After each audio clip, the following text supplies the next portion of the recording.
WhiskyJason here, whiskey from the viewpoint of an American over here in Germany, tasting rare and exotic whiskeys. Today I have a doozy for you as well. This is from a German distillery called the Nine Springs. This is the way it should look. This is the Nine Springs single malt whiskey. It says the single cask selection. I'm going to put a big question mark behind that. This is a 50 cl milliliter, 50 cl 500 milliliter bottle. Now, I once asked someone what is the typical thing that characterizes German whiskey. And the thing that was said was 50 cl bottles. I was like, no, I was hoping for a taste profile, whatever. He said, no, Jason, the most of them fill there, not 700 milliliters, not 750, which is not allowed in Europe. This 50 cl, which are not allowed in America. So I was like, okay, good. This is a 50 cl bottle, and it's 52% ABV. Very nice. This is Whiskybase number 217686. This is a distillery exclusive, which means you have to be at the distillery to buy this. So according to my information, there's a total of 150 bottles that actually did not go to China, the year of the tiger. So this bottle was produced for the Chinese market. Now on the back of it says here, bottled with 52% volume alcohol. This bottling, limited to 2,000 bottles, offers perfect whiskey enjoyment.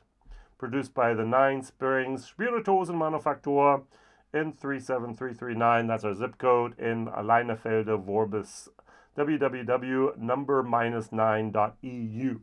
So now how can you get 2,000 bottles out of one cask? You can't. So why does this thing say single cask selection? I don't know. All right, so I know the owner of this distillery fairly well. I was just this weekend. I was just at the distillery with almost 40 whiskey nerds. They had to pay to have a weekend in a nice 4-star hotel at the castle. It's a whiskey castle where you have a museum and you have casks and you have a wonderful hotel and a great restaurant and all that. And we had down in the basement, the walls were literally 8 feet deep. It was just a fabulous, fabulous thing. We had 2 tastings on Friday, on Saturday, and Sunday we drove back home. On Saturday afternoon, we visited a museum because it was right on the border between Eastern and Western Germany. It was a museum about the reunification of Germany. We had a whiskey walk where we were supposed to be 3 stations, but it didn't work out like I wanted. We had 2 stations where we went through the museum. We went outside to this watchtower, and we had a little sip of whiskey, and then we went back to the bus. We had a little sip of whiskey, and then drove back to the hotel. We drove back to the brewery and the distillery, and then we drove back to the hotel and had a wonderful evening with buffet and tasting. And the owner gave us this tasting, and there were a total of 5 whiskeys. The first 2 were now his port releases, port 1 and 2.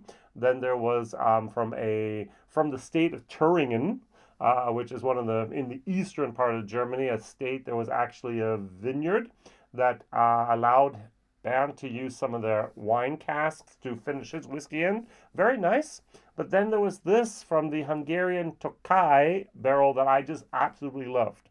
And the 5th whiskey was from him, a peat breeze whiskey, which means it was peated and not my cup of tea. Yeah, they were using Belgian peat back then instead of the Scottish peat, which is much, much better.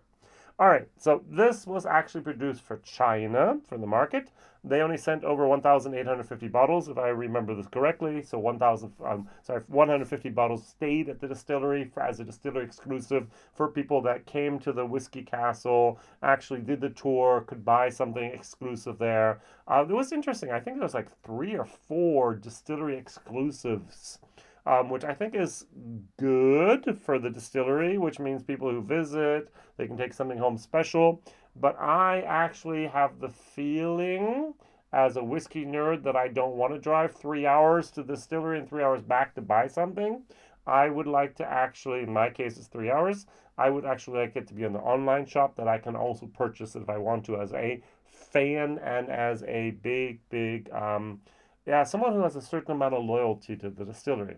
Yeah, the last time I was there was 4 years ago. Don't forget, we had COVID and 2.5 years where not much traveling and so on.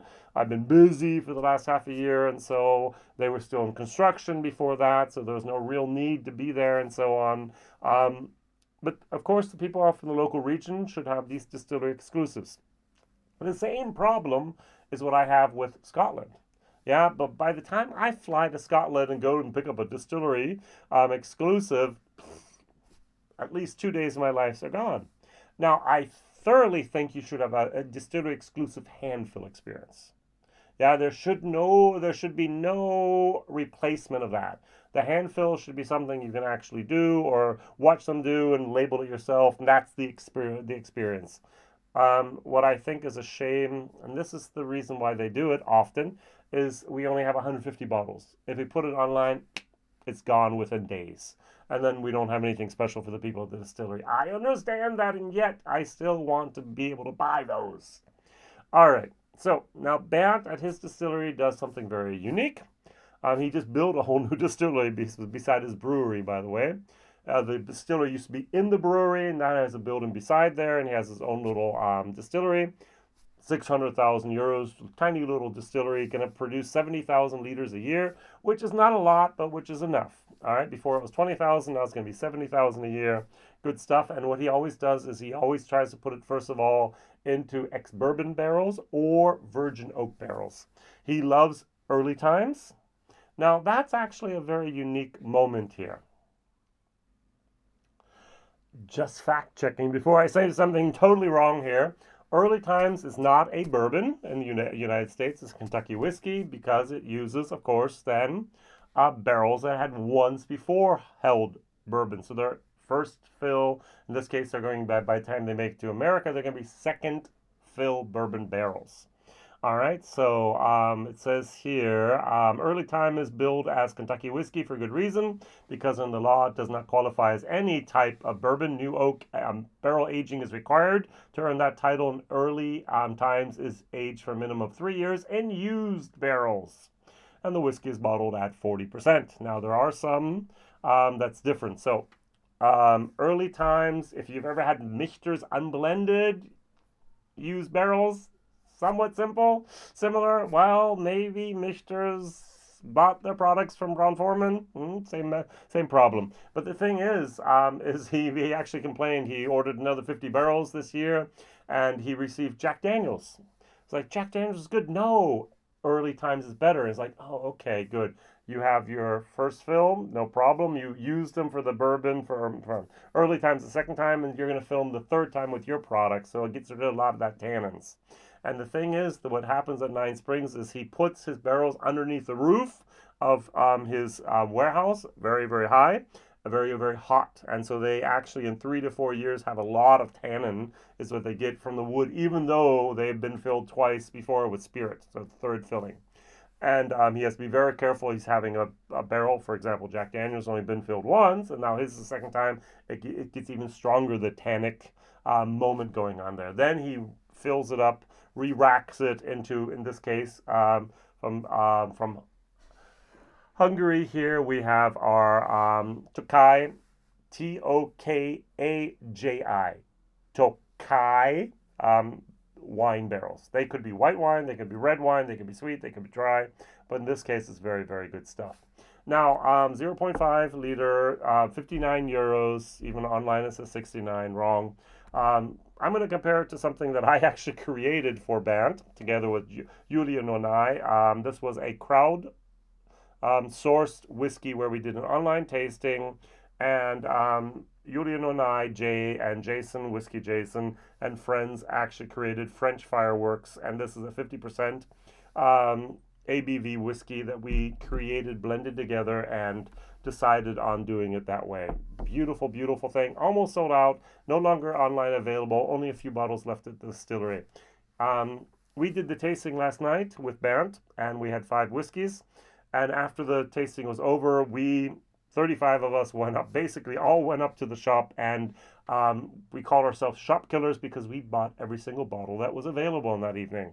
I think over 30 bottles actually were bought on that evening from 35 people. Some people bought one, some people bought two. Very, very nice. Now, I just did my German video, and I had a little bit of a moment of being, uh-oh, what's going to happen? Because after my life, I've actually been at an event, let's say, with a lot of good people, with good food, with a great, just a great atmosphere, and you try something, oh, that's great, I just enjoy it, and then you take the bottle home, and then you try it, there you go, ugh. What is that? My most famous memory was I was in Greece. We had a fire. We had an outdoor bonfire. We had this special wine from this special farmer and vineyard. And I bought a few bottles of that. And we opened one in that evening. I took the other bottles home. And it was like, that stuff is almost like vinegar. It was terrible. I think I was poured it down the drain. It was really, really bad. But at that moment, it was the best wine I've ever had because of the people, because of the moment, because of all that, everything else going on around made that whiskey something special. And I was a little bit worried that this could be a similar effect. That it was like, oh, is this whiskey really great? And I tried it, it's still good. And I was so happy about that. So this is actually a C plus whiskey. Now, it's a rare and exotic bottle. There was 150 of the 2,000 bottles that stayed in Germany, and most of them are gone. Sorry, you're not going to find it. Here, this was also a batch. I think there was like 500, 600 bottles. Gone. So, so there's a little bit of our problem with these smaller batch sizes. That's life. All right. Okay, honey. Almost like a honey Cheerio moment. I like that. That's good. Honey Cheerios. A tiny little bit of a melon, a little bit more of a honey melon, a tiny little bit of a green plum malt. Now, one of the things that I really dislike about German distilleries at the moment is they almost always get their malted barley from a place called Weyermann. Weyermann's doing great things. Even in America, people get some of their malted barley for the single malt from Weyermann. They send it over in sacks of 20, 50 kilos and so on. They have big bags. Great stuff. But almost every single distillery in Germany has had the opportunity to make their own special mix.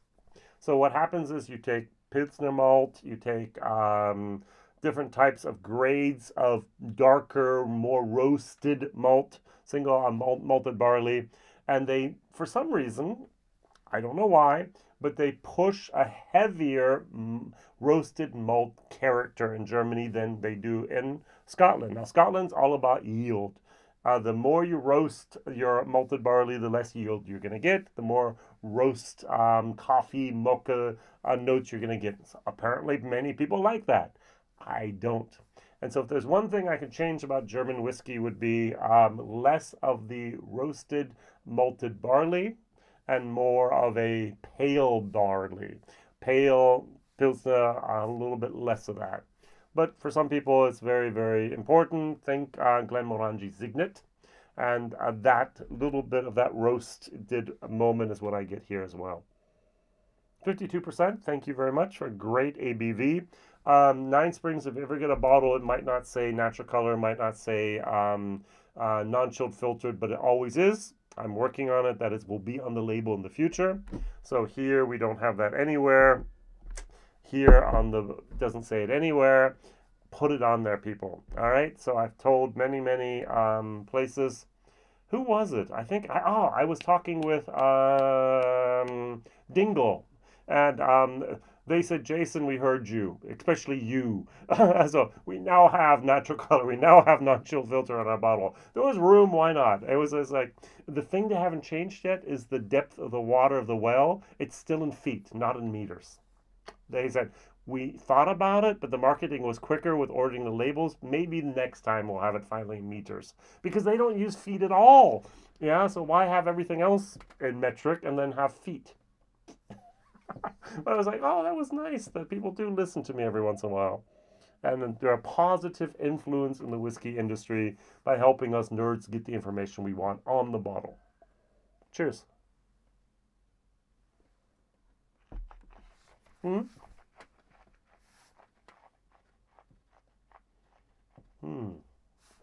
Nice mouthfeel. I don't think I've had a Tokaji wine.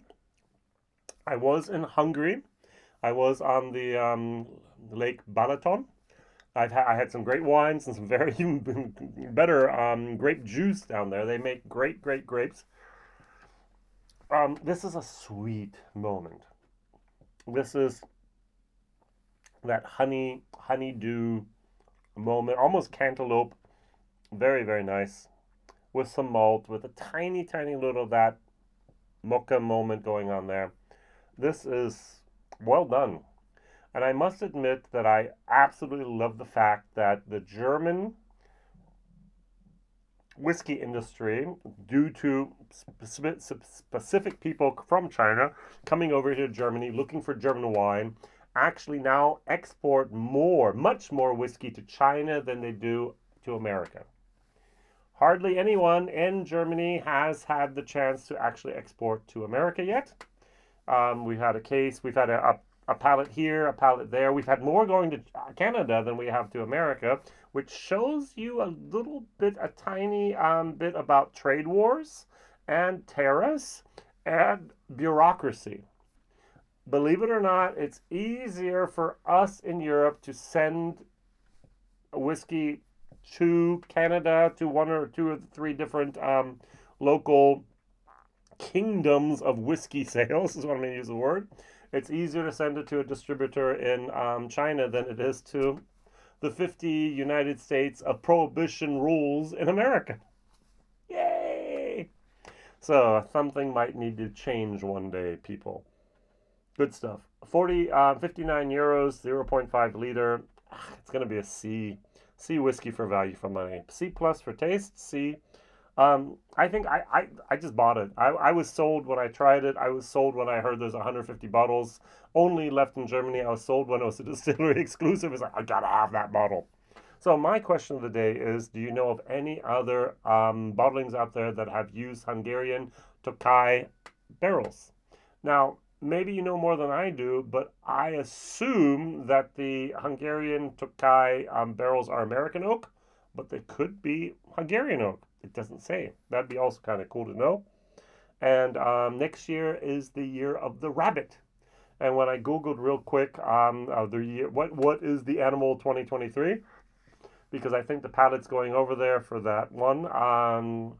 Otherwise, it's going to be a little bit late this year. It said that the year of the rabbit is a good year to have a baby. So I think there's 12 animals, and it just rotates and so on. And tiger was not the best year to have a baby, but next year would be. I don't know if that's important to anyone, but each year you're going to have, I don't know what they do after 12 years. Maybe they have to have the year of the tiger 2, and then 3, and then we're so old that we can't buy whiskey anymore. Who knows? Very good. The French fireworks that we made over here has a little bit of a matchstick note, a little bit of sulfur moment going on here. But it's okay.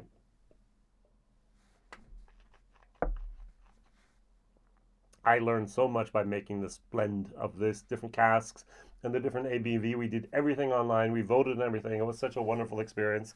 Yulia Nonai, if you ever see this video, thank you once again for that wonderful learning experience there. Very good stuff. If you're ever in by Göttingen in Germany, you take the A38, which is our Autobahn towards the eastern part of Germany, a couple 30-40 kilometers outside of Göttingen, 50 kilometers of Kassel, about 65 kilometers away from Erfurt. You'll find the distillery. It's worth a trip. It's beautiful, it's exciting, great service, wonderful people, wonderful food, wonderful view. As you see, I'm gushing, and I really enjoyed my weekend there. All the best. See you soon. Whiskey Jason here. Don't forget to like, share, and tell others. Bye-bye.